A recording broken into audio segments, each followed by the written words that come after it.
So it's March 24th, 2023, and it is time to tell the story of a barn. This barn has been on this property for approximately 70 years. I don't have an exact year when it was built, but we're thinking around the 40s or 50s, maybe 60s. Somewhat conventional construction. There are still posts and beams, but there's also conventional stud system in the wall. I'll show you that as we go in. It is covered in car siding. It is multi-piece car siding. It has an approximately 4-foot concrete foundation out of the ground. It is 30 feet on this side and about 32 to 34 on this side. And I don't know the height. But the story of the barn is going to hopefully be the story of his resurrection. This barn has had a very, very rough go at it. And as you can see, she has definitely seen some better days. That's not gonna look great on there. But that's a little hole in the roof. We'll show more of that here, but there's where a lot of that went. We lost a very sizable portion of the roof this winter in a pretty bad windstorm. And a little bit more a couple years ago, it created some holes. And those holes have created some kind of really tragic issues on the inside that we have to alleviate now. But it's early morning. I just got home from work. Figured we'd come out here and take a look at this old girl. The lighting's just about right. So come along, enjoy the story, and hopefully this continues through to her looking dramatically better and much prouder here on this very cool property in Central Illinois.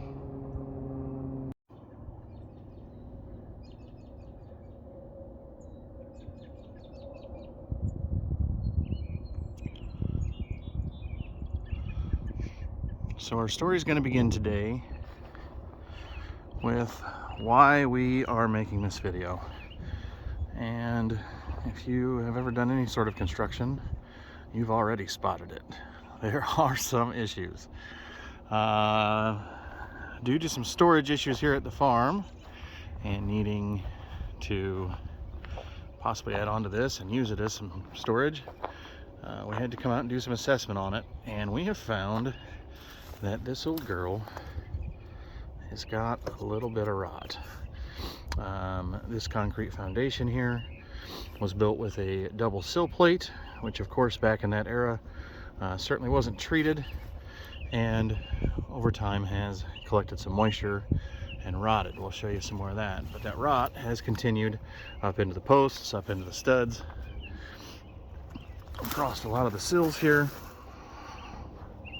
which have allowed, let's see, we'll go over here, which have allowed some very bad things to happen.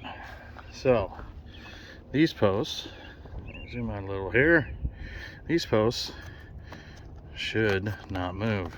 In fact, they shouldn't do that. That is not a good quality to a beam holding up your barn. So we've got a floating post here. These are just as punky as that was. And then we've got our studs that have, this moisture has made it through and got into the bottom of a bunch of the studs, where we've had some leaks in the roof, and then some siding issues just from years of neglect, years of needing dire maintenance and not getting it. So now we bring ourselves to the point where that is what we're going to have. So a lot of these things, pretty much the entirety of all of these, both of these sill plates are going to be replaced. We're going to put a treated sill at the bottom. Top sill is just going to be framing lumber, but we're going to get that replaced, and then we'll get some sort of some sort of moisture barrier between them just to break that. Hopefully get it to last another 100 years. We got a lot of work to do to fix that.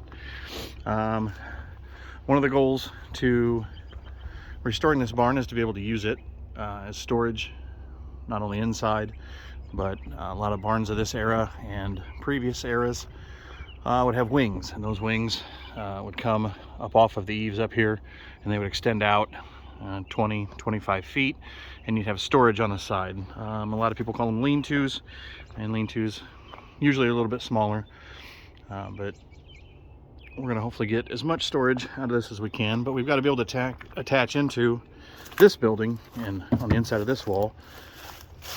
But when we have issues like the posts being like they are, or where giant pieces are missing, that's a nail, guys. That's a nail. So, you know, it's just rotted out. It's not lived a good life. We got to fix that. Here is the next post, and we can see back in there we're missing a bunch. It's rotted here. See if we can get that. Yeah, we shouldn't be able to take our barn apart like this. So lots of work to do. She's a cool little girl. She really is. She's going to be beautiful when she's done. Obviously, fresh coat of paint. We've got a lot of roofing issues to fix. There are some more issues over here, but we'll take care of all of them.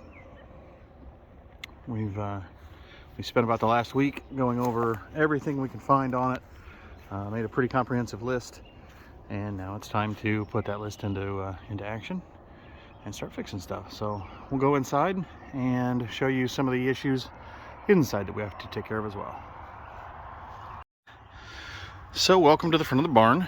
This is, of course, the front door, and we run into problem number one. It is about 38 inches wide. Standard house front door is about 36. And if you're moving stuff in and out of a barn, not ideal. This was an old livestock barn. There are a couple of stalls in the back here we'll get to, and it really wasn't made to store larger items, unlike your typical barn from old movies that had the big giant double doors on sliders or that swung open. Definitely different era on this barn. This was definitely made to take care of smaller livestock, just either when calving. This was a cattle farm for most of its life, especially around the time that this barn was built. So this would have been here just to take care of cows, like I said, probably primarily when they had calves. Most of the rest of the time they would have been outside. Pardon the mess you'll see here. I'm going to kick some power on. Hopefully not burn the place down while we do it. But most of this was stored pretty cleanly, and the raccoons have gone through and really destroyed a lot. They have torn everything down off the walls. On top of the fact that we have, it's going to be hard to see here due to that light, but we've got some OSB hanging down from the ceiling, and we'll show you what has caused that. But little stuff like, I don't see that window is leaned in, so we've had water ingress through there.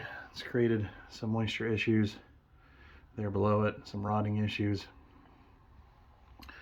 Just general moisture has really taken a toll on this place. Another thing that's probably hard to tell in this is this ceiling. This ceiling is, let's see, from the bottom of these beams right here is 6'4", and those are 2x10s. So we're about 7.5 feet. They are very easily reached. There's not a lot of room down here. So ideally, if we could do some work while fixing the structure, that would be able to lift this floor up or build a floor above it and remove most of this one. We are definitely going to try to do that. So I'll go over here to the stall areas. There were 4 stalls.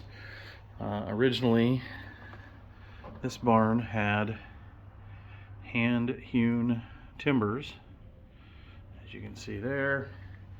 Pretty gorgeous. Kind of hard to get to without falling down. But, oh, that's too close. But anyway, big old timbers. And then this one over here is actually more of your typical hand hewn. You can see her X marks. Really squared her up. But there were definitely some machine beams as well.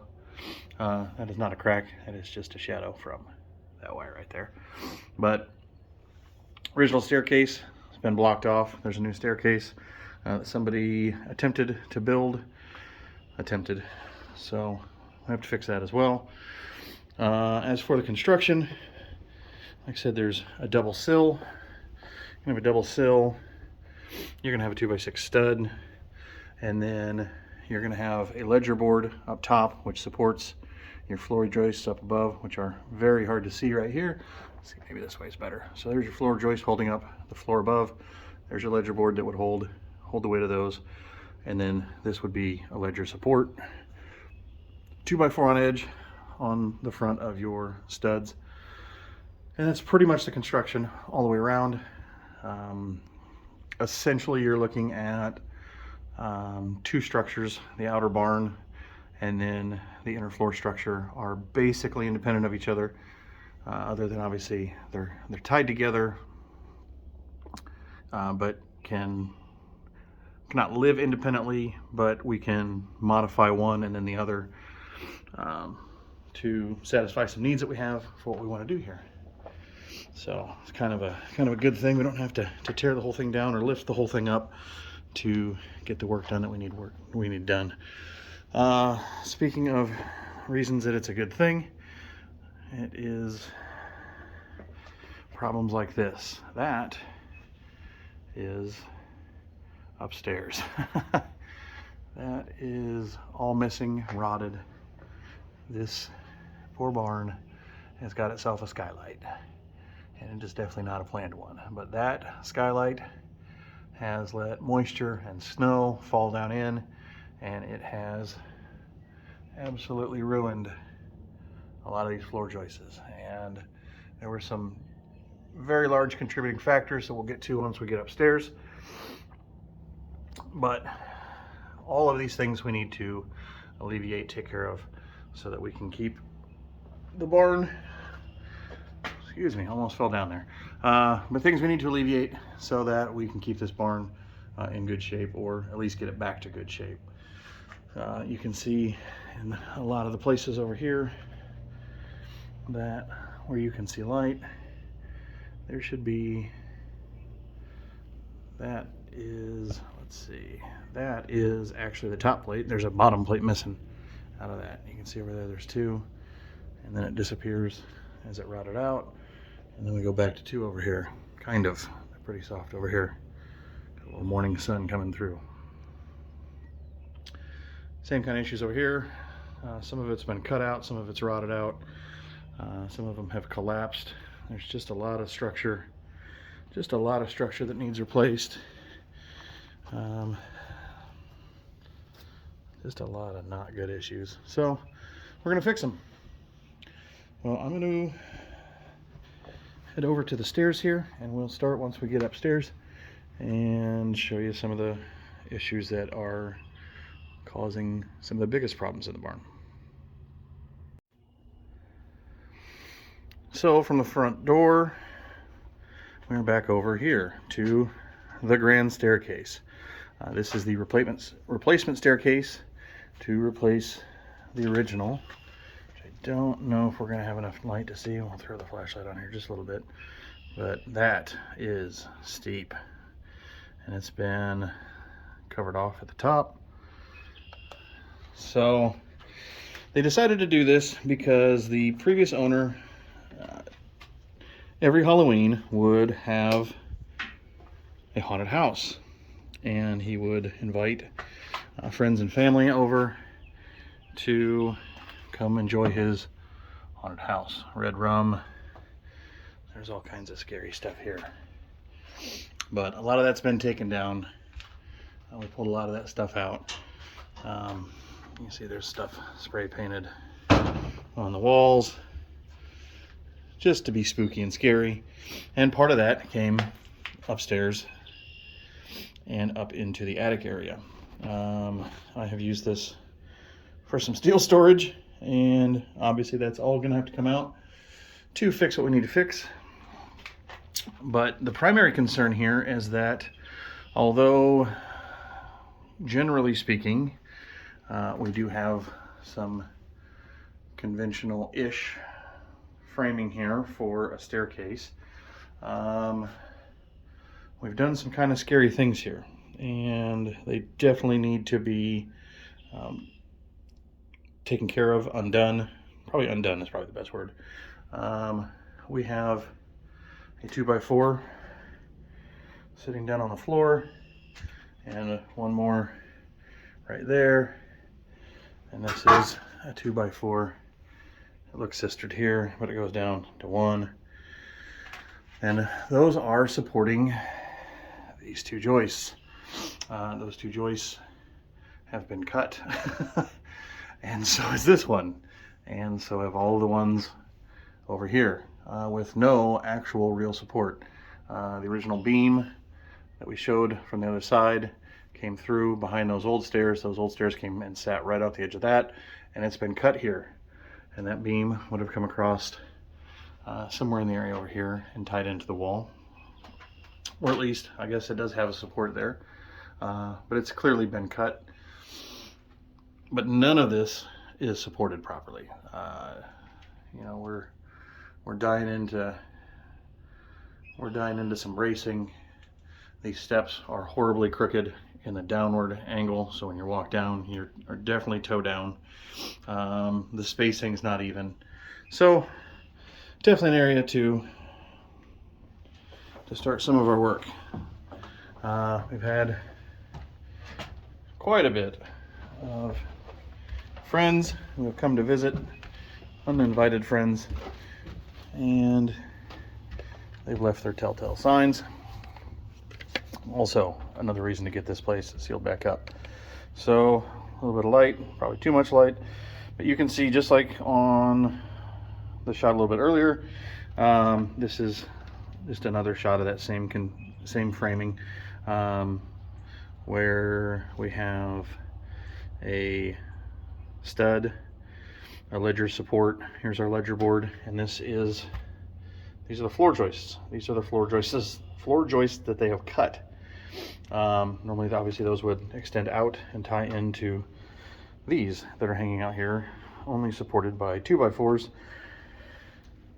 I guess they're currently not holding a lot of weight, but part of the intent of a floor joist in a building like this is to keep the walls from racking out. And although we have a lot of that elsewhere, cutting out 1, 2, 3, 4, cutting out 4 of these, probably not the best choice.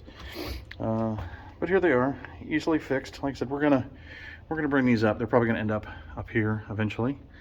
So we'll get that taken care of. But the biggest problem, like I said, scary stairs. Here's our biggest problem. And this problem has created some very big issues. Approximately 4 years ago, maybe 5 years ago, we had a little section, mainly over in this area, that had blown out. It was not good to leave open, but the same old story of time beats us all. The barn did not get fixed, and it was always on the agenda. It was always gonna happen the next year, and here we are. Maybe it's 5 years, maybe it's 6 years, but either way, way too long. Where that problem compounded is here. This floor was laid by the previous owner. This floor does have a typical plank type floor underneath it that you would see in any old barn. They run this way. They run across the joists. You can actually see some of the pieces of them that have rotted. But what has happened is the rain, snow, moisture, everything has come down and laid on this OSB, which has turned into the world's biggest sponge layer on top of this floor and has destroyed it. I mean, it is just eaten everything below it. And once the rot started, it has attacked every piece below it. Thankfully, it's not really got into that beam. We are going to replace that with an LVL when we bring this floor up. But those are really cool beams. We'd like to use them somewhere else out here. So we're kind of happy they didn't get destroyed. I don't know how well it's going to show up here, but you can actually see in person, probably better over here. Yeah, you can see where the water has set, and it is set for a long time. It's still wet. I mean, if we walk over here and touch that, you can tell this floor is wet. Same little problems over here. Problem with these was they were not really noticeable from the ground. You couldn't really see that those were there. And we have, in typical old barn fashion, lots of little holes. And you can probably see all the little white dots. You know, they're just a little bit everywhere. And you can't really tell they're up there until you get up here on a bright day. And we just didn't come up here that much. The ones in the walls aren't as bad. Most of that water drains down, except for in the big giant holes.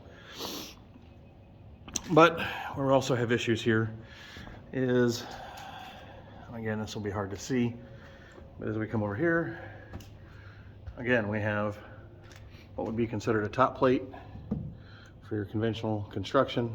These studs are the same as the studs on those outside walls. Those studs go all the way down to that concrete wall, and they're one piece. They come up here, and we have a double top plate, or I guess a double intermediate plate. We'll call it top plate for now. So we have a double top plate on this wall that dies, has rotted out, and I don't exactly know where all the pieces went. So we have big sections of this wall that, although sturdy, because we have a lot of timber and a lot of wood holding a lot of this in place, just not good. All of these are floating, and floating boards are not good boards. So, and we've had issues where they've even jumped and rotted. So, have to be replaced. Absolutely have to be replaced.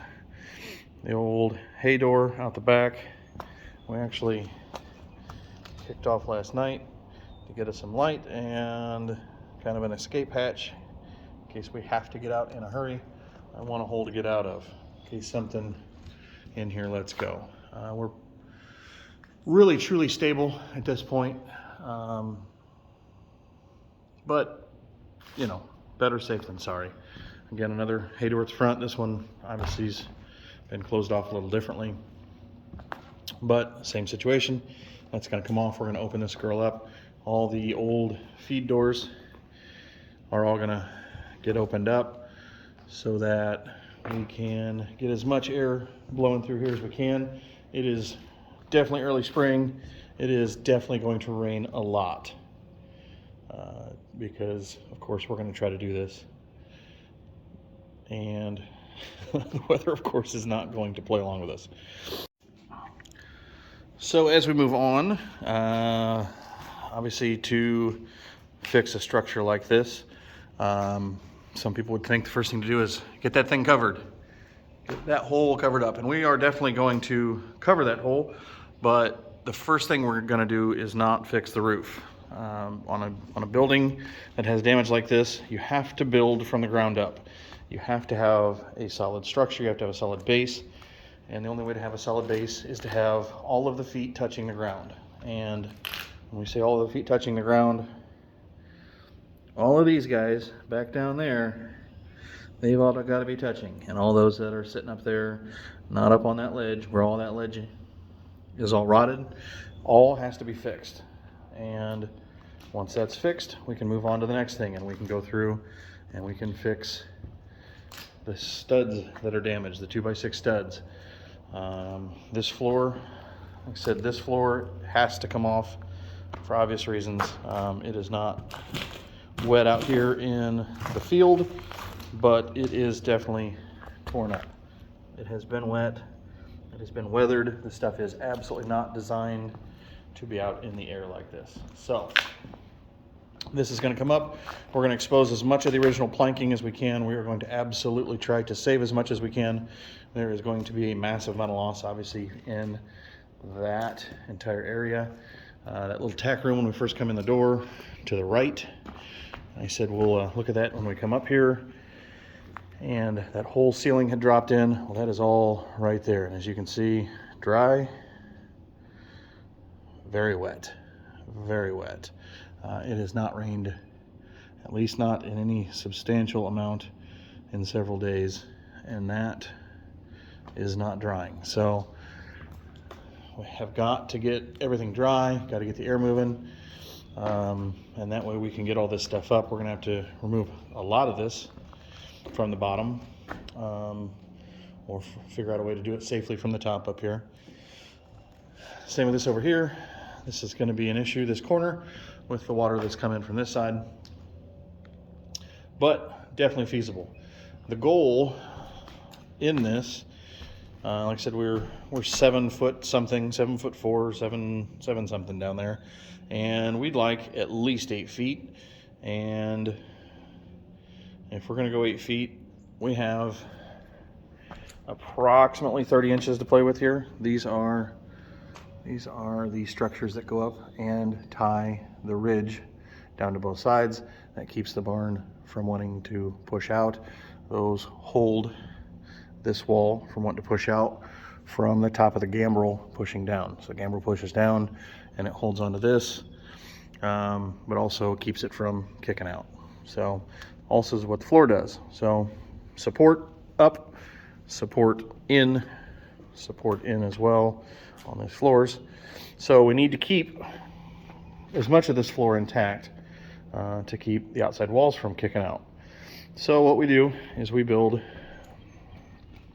another floor somewhere up in this area. I'd like to keep it below here. As you can see, they used chicken wire. I don't know if you can see, but they used chicken wire to keep the critters from coming up, and as is excessively evident, that did not work. So our goal, we're going all the way to the wall. We're going to seal this baby up. This is a much better design here. Just close it out and keep them out. So this has got to go. All this mess has got to go. We're going to get this decking off, get everything down in the base of it secured, and then we're going to get a floor built up here. We're going to take out pieces of this.